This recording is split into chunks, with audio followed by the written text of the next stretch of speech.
Here's a curious signal from X yesterday.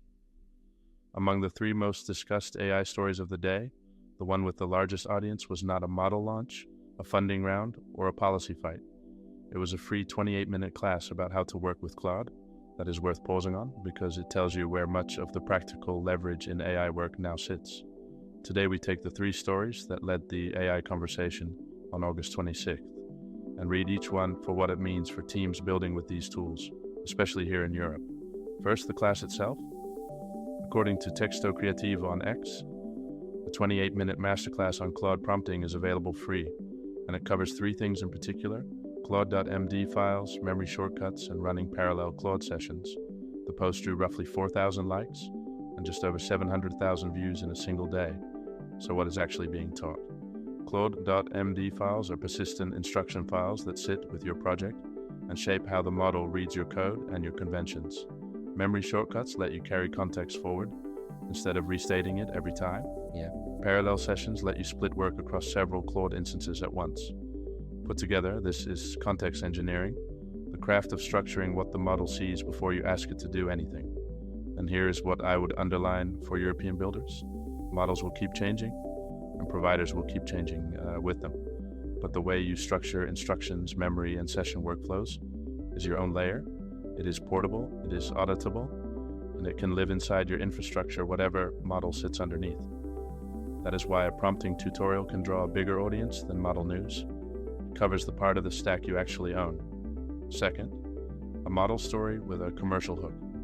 According to OpenCode on X, the GLM-5.3-Flash model, which the announcement notes was formerly called Ox Alpha, is now available on OpenCode Go with double usage for a limited time. The post drew about 5,000 likes and more than 500,000 views. The mechanics are simple on the surface. While the offer lasts, people using OpenCode Go get twice their normal usage of this model. A renamed model, a doubled quota, a ticking clock. That is a deliberate launch pattern designed to move a large group of developers onto a new model quickly and build habits around it. There's nothing wrong with it, but it deserves a sober read. Promotional capacity is one of the cleanest forms of lock-in. If your team's throughput quietly doubles with one provider's model, your architecture starts to assume that capacity is normal. And so for teams in Europe, treat this as a trial and not a default. Benchmark the model on your own tasks. Keep your code, your prompts, and your logs under contracts and infrastructure you control. Take the free capacity and then decide on purpose rather than by drift. The third, a story about people rather than products. A post from the Sodio on X about the pace of work at OpenAI says it feels like years at other companies packed into just weeks. It drew nearly 8,000 likes and close to 500,000 views, which tells you how hard that resonated. Behind a line like that sits the compression of engineering cycles at Frontier Labs. Deadlines measured in weeks replace the quarterly and annual rhythms most software organizations still run on, because models ship, iterate, and get replaced at a speed that pulls everyone along with them. Read the engagement on the post and you are watching the industry absorb that cadence with everything it carries, velocity on one side, exhaustion on the other. And here is the strategic point for European teams. That pace is becoming the default expectation for what AI progress looks like. If you treat every weekly release as a mandate, you will exhaust your engineers and rebuild your roadmap every month. The alternative is to plan on your own rhythm.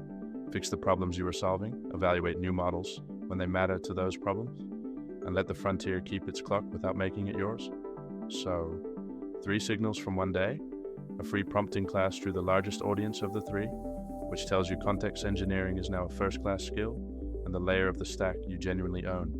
A limited time doubling of usage for GLM-5.3-Flash shows how platforms use capacity to build habits, which is why trials should stay trials.